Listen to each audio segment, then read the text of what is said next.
Bonjour à tous, merci de suivre le flash d'information. Rénover en urgence l'architecture financière internationale, c'est le centre d'intérêt principal des assises portant sur le nouveau pacte financier mondial.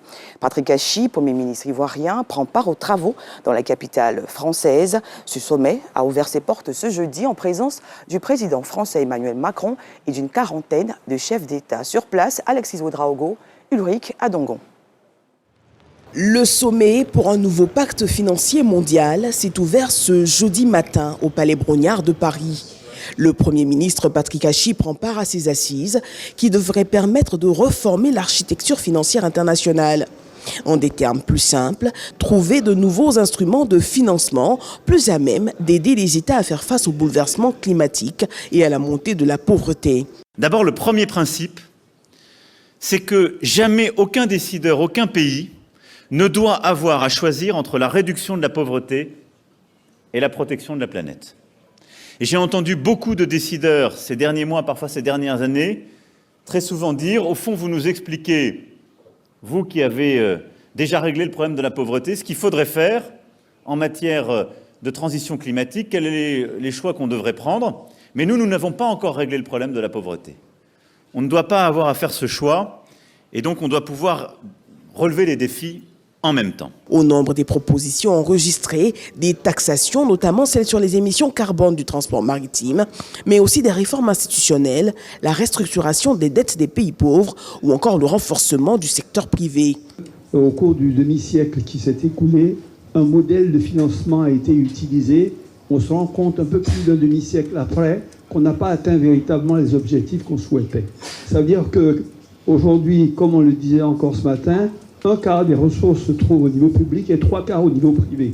Je crois qu'il faut maintenant commencer dans la logique de recherche de solutions transformatives de ces institutions pour permettre de régler les problèmes qu'elles n'ont pas pu régler, regarder un peu plus du côté privé pour voir quels sont les instruments qui peuvent être mis en place pour tirer le plus de ressources du privé. Le sommet entend surtout mettre les pays riches face à leurs responsabilités de pollueurs-payeurs et leur promet de financer 100 milliards de dollars par an pour aider les pays en développement face au réchauffement climatique.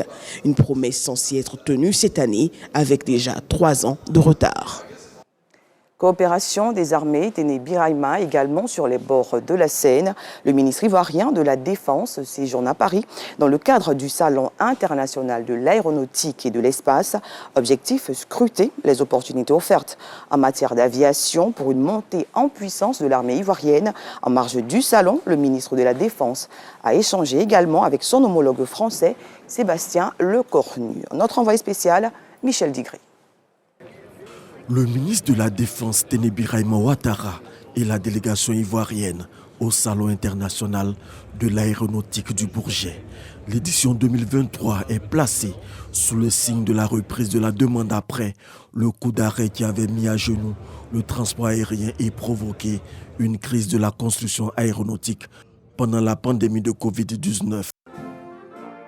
En marge des expositions, Téné-Birahima Ouattara est reçu par son homologue français Sébastien Lecornu pour sacrifier à une méthode qui a permis de booster le partenariat militaire entre les deux pays, à savoir se rencontrer de façon officielle tous les 3 mois pour une séance de travail.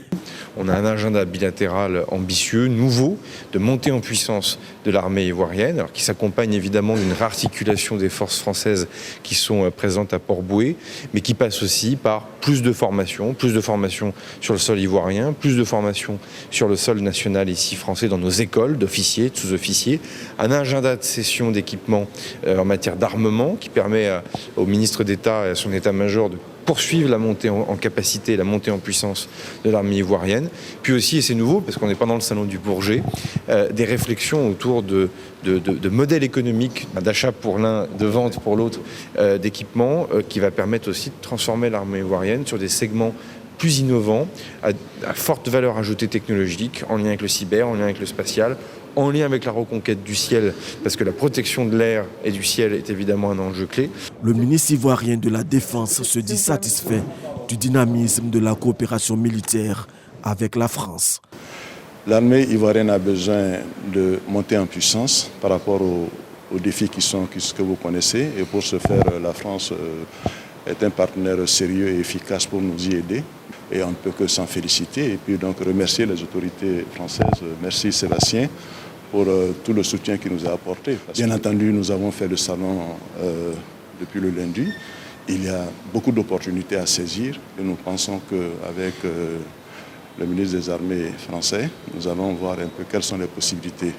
Il m'a promis très rapidement de venir nous rendre visite à Abidjan au mois de septembre-octobre. Nous aurons l'occasion de préciser d'autres opportunités qui nous sont offertes. Le salon du Bourget referme ses portes ce 25 juin. Il réunit près de 2500 exposants, dont 300 start-up venus de 47 pays.